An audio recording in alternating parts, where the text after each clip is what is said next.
Hello and welcome to your daily catch-up with arts happening at Shetland Wool Week 2022. The Isles is new alive with worset and wires, so come you in about and join with us. Turns out I owe you big time for a lot of food. So I'm Hazel Sutherland and I'm Chief Executive of Shetland Amenity Trust. Hazel, it's the 13th Shetland Wool Week is about to commence. Yeah. What does this event mean to you? It's just an absolute joy to see so many folk coming here and celebrating Shetland's textiles and heritage. And it is just absolutely brilliant to see so many visitors coming here to see West. We're pretty island in the middle of the North Sea and celebrate what we do. And in the past, pre-COVID, Shetland attracted folk from all of Earth's continents. Is that still the case, Hazel? Absolutely. I'm looking out yonder at the map of the world and just seeing the pins up how many folk have come here, travelled so far to be with West, spent a lot of money to be with West. It is just such a privilege to be in this position. But also for the locals as well, you know, it's a joy to see folk coming and mingling, the buzz back in the museum, and yeah, fantastic, just love it. And full money dedicated markers do we have visiting Shetland in new for Wool Week? Oh my goodness, if you look around the place, there is just so many of them, all with their wires out, trailing bars of yarn, I hunt them, and just learning new skills, sharing what they do with West as well, because this is not just about West passing on our knowledge and skills to the rest of the world, it's about West learning for them and really absorbing that culture as we have done over the years and over the centuries. Thank you so much, Hazel Sutherland. Thank you, Claire. I'm Amy Dietzen and I'm from Minnesota, and I love Shetland as much as I love my own home. So you're attending, Amy, Shetland Wool Week not for the first time? No, this is my third or fourth time, and I have had the privilege of teaching for Wool Week before. What's brought you here, Amy? Well, my love of wool, my love of Shetland sheep, my love of Shetland people. It's just so fun. I don't think I'd be able to miss it. I mean, I would feel so left out if I was missing Wool Week. Travelling from America to a place like this, Amy, a rock in the middle of the North Sea and the Atlantic, what on earth is it that, you know, encourages people to congregate here during Wool Week? Well, it's not just the wool. I mean, the wool is fantastic, and there's nothing, as you probably know, there's nothing like Shetland wool in the rest of the world. But for me, it's the people.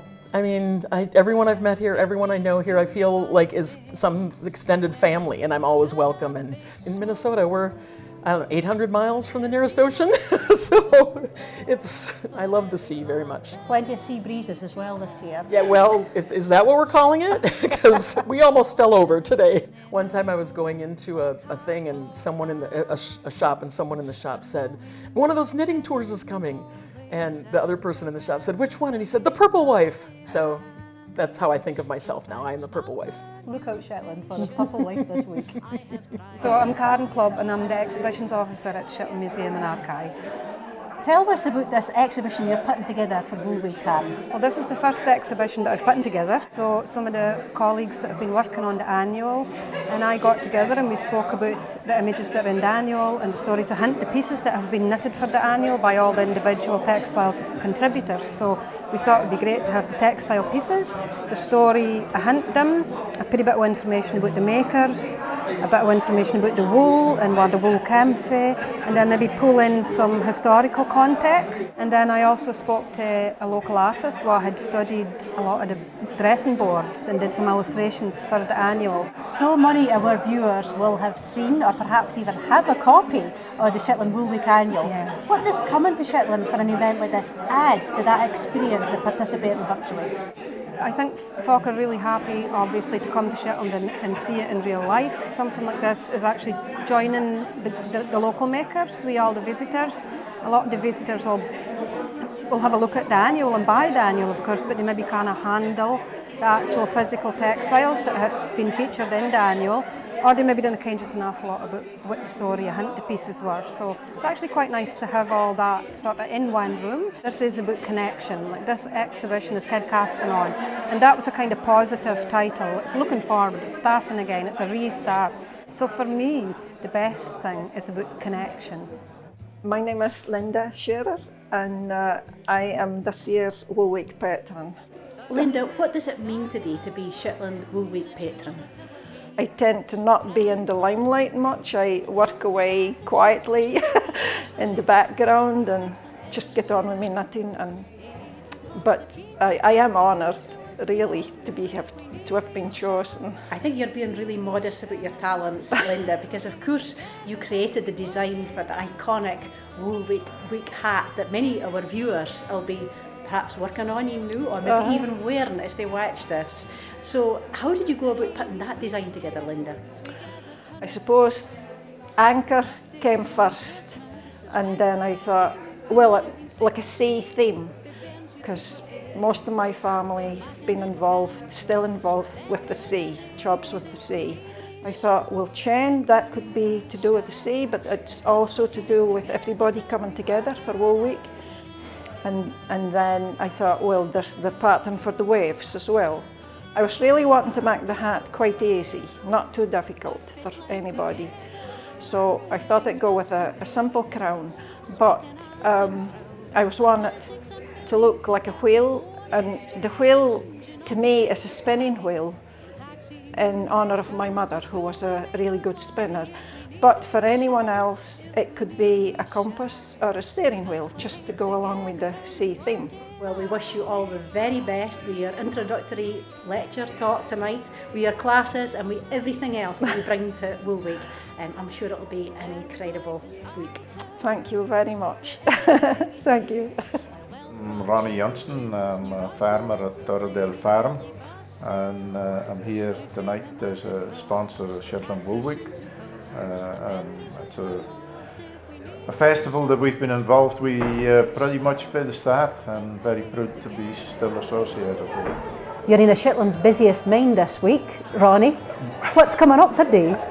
Well, we're doing sort of explanatory tours at the farm, trying to explain a bit about the production system and sheep and how we keep them, and wool and what we do with the wool, and how we produce the yarn. And so it's trying to give folk a bit of insight into what the working life of a farm in Shetland is. You've been involved in this event right from the start, Ronnie. What are you looking forward to most in 2022, would you say? I'm sort of sensing for the visitors I've seen so far that they're really glad to be back, and knitting and wool and that it actually means an awful lot more to folk than what you'd think. It's virtually a social network that you're looking at. We folk that are come from all over the world, and relying on the friendship and the whole web and knitting that goes on. So I think once you pick up on that, then you realise just how important the whole festival is. It's like our annual family reunion, Ronnie. Yeah, no, I wouldn't disagree with that. I wish I could just remember names a bit better. Project for next year. Thanks very much, Ronnie Johnson. Thank you very much.